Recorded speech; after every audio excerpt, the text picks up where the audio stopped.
Matthew 21:11, the king comes to his city. Matthew records the arrival of Jesus into Jerusalem as the climactic approach of the promised king to the covenant city.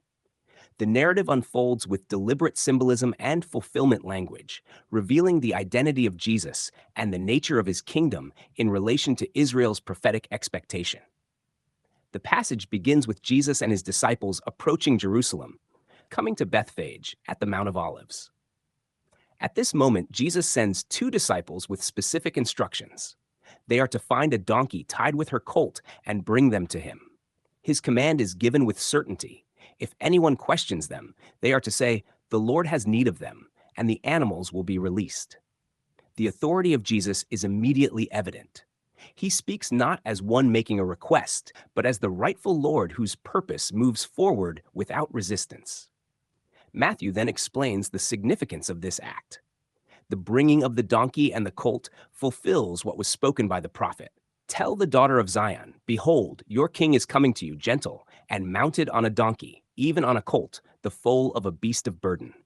This quotation echoes the prophecy found in Book of Zechariah 9:9, where Israel's long-awaited king is described not as a conquering warrior riding a war horse, but as a humble ruler arriving in peace.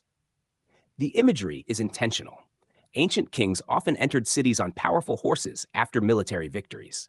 Yet the Messiah approaches Jerusalem on a donkey, the animal associated with peace and royal humility in Israel's history. The symbolism declares the character of his reign. The kingdom he brings does not arise through the force of arms or political revolution, but through the fulfillment of divine promise. The disciples obey Jesus' instructions exactly. They bring the animals, lay their garments upon them, and Jesus sits upon them as he begins his descent toward Jerusalem. A great multitude gathers around him. Many spread their garments in the road, while others cut branches from trees and lay them before him. These gestures reflect the ancient custom of honoring a king.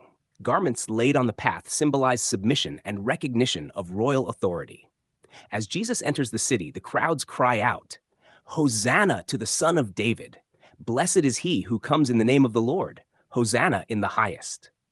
The title Son of David identifies Jesus with the royal covenant given to David centuries earlier. Israel had been waiting for the promised heir who would establish the throne forever. In their acclamation, the people publicly acknowledged Jesus as that promised descendant. The word Hosanna originally meant save now. Over time, it became praise connected with messianic expectation. The crowd's cry, therefore, carries both celebration and anticipation. They recognize in Jesus the arrival of the one sent by God. Matthew describes the reaction of Jerusalem to this scene by saying the entire city was stirred, asking, "Who is this?" The city had long been the center of Israel's religious life. It housed the temple, the priesthood, and the institutions of the covenant. Yet as the king entered, the question remained, "Who is this?" The crowd's answer, "This is the prophet Jesus from Nazareth of Galilee." Their statement is significant. They correctly identify him as the prophet, echoing the promise given through the book of Deuteronomy that God would raise up a prophet like Moses. Yet Matthew's narrative reveals that he is far more than a prophet. He is the promised king, the heir of David, and the one through whom the covenant story of Israel reaches its fulfillment. This entrance into Jerusalem marks the beginning of the final movement of Jesus' earthly ministry. The king has arrived at the city that represents the old covenant order. The events that follow will reveal the transition from the age of promise to the reality those promises anticipated.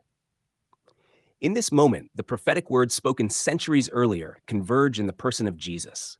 The hopes expressed in the law, the prophets, and the Psalms come together as the Messiah rides into Jerusalem. The humble king enters his city, bringing with him the fulfillment of God's redemptive purpose that had been unfolding throughout Israel's history.